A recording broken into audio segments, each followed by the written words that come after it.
We're attempting to make contact with Joseph Lindsley in Ukraine, although we are hearing that the power supply in many cities in Ukraine, including the capital of Kyiv, have been left in a what they call complicated situation following Russia's missile strikes targeting critical infrastructure yesterday.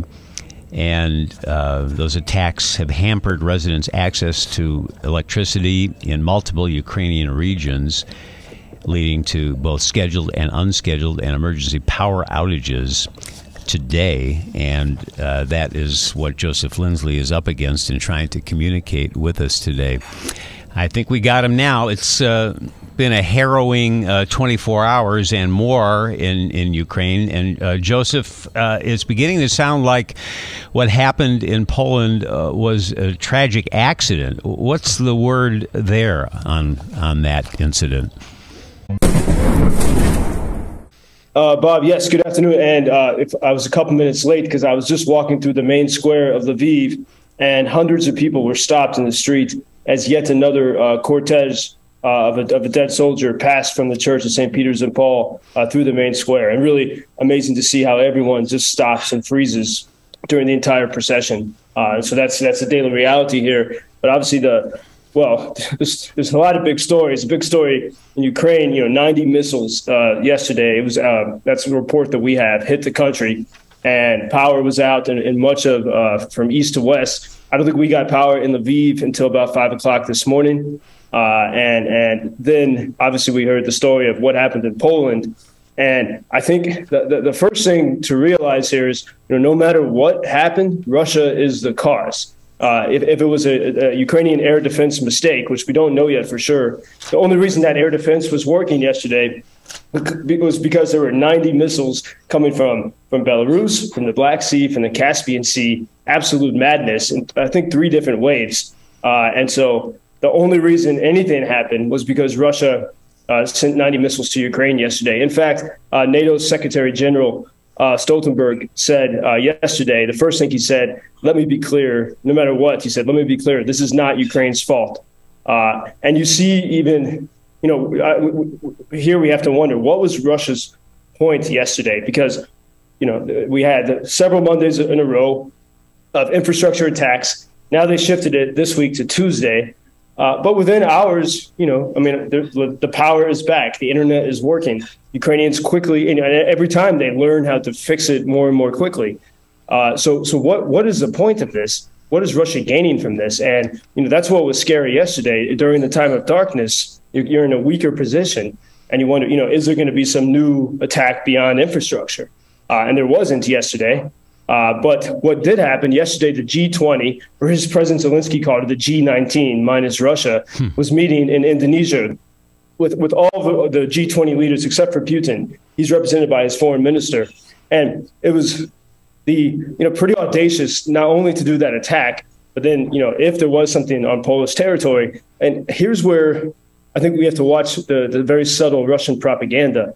If, for example, a headline in the BBC today said G20 leaders are investigating what happened in Poland. So no one's talking about the 90 missiles that hit Ukraine yesterday. The topic is all focused on the one or two missiles that seem to have hit in Poland. And it's very smart in the way the Kremlin can develop this propaganda to shift the narrative in a very subtle ways. And in fact, the United Nations Secretary General Guterres, his statement, very different from what NATO's Secretary General said. He said it's essential to avoid escalating the war in Ukraine. And, for Ukrainians here, and I think for the Poles too, what does escalation mean? Does it mean, you can stop escalation if you just agree to surrender to the Russians, then there'll be peace. There'll be no need for escalation. And so that word escalation is very interesting. And one of the first things I did this morning was call up my friends in Poland. I wanted to understand, what is their mood? With whom were they angry about the, 2 Poles died in a field about 75 miles from Lviv yesterday. And the Poles are very skeptical that it was certainly this idea that it was Ukrainian air defense. But even if it was, the air defense had shot down a Russian missile, on Polish territory. The Poles are not, there's no anger toward Ukraine, as far as I can tell, with all my friends with whom I've spoken, including in the Polish media. They also understand Russian propaganda. They suffered under 70 years of Soviet communism. And so the Poles stand very strongly with Ukrainians in this moment. That's good to hear. Most of the military experts that I saw talking about the missile attacks yesterday all over the country seem to agree that it was a very dumb war strategy and basically just a terrorist attack, a terror attack. Bob, that's what it seems like, because, and that's why, it was so scary yesterday, because you assume that there's going to be something more, because that would be a smarter strategy. And it does seem designed to terrorize the people. But, and this is, perhaps the Russians are still, tone deaf, because at the beginning of the war, perhaps some people in the Kremlin really thought that Russian-speaking Ukrainians, especially in the east of the country, would welcome them. And obviously that hasn't happened. And every time there is an attack like this, it only serves to further strengthen the resolve of the Ukrainian people. And I don't think I think anyone can really realize that. And even last night, I was walking through the streets of Lviv looking for a hotel or something that had electricity so I could get connected. And there was a group of about maybe 100 young people in the streets singing songs, including the Ukrainian national anthem, and total darkness, just using their, the lights on their phones.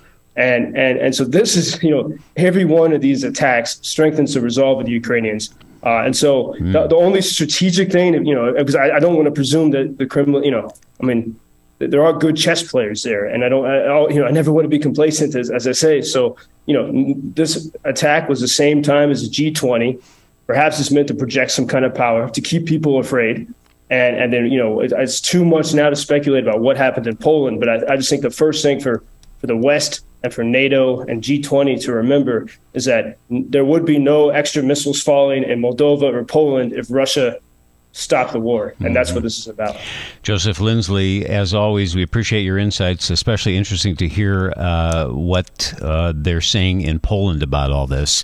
Hopefully, Joe, you'll be able to catch your breath a bit, and we'll talk tomorrow. Let's hope. Thank you, Bob. It's talk to you tomorrow. Yes, always good to talk to you and catch up.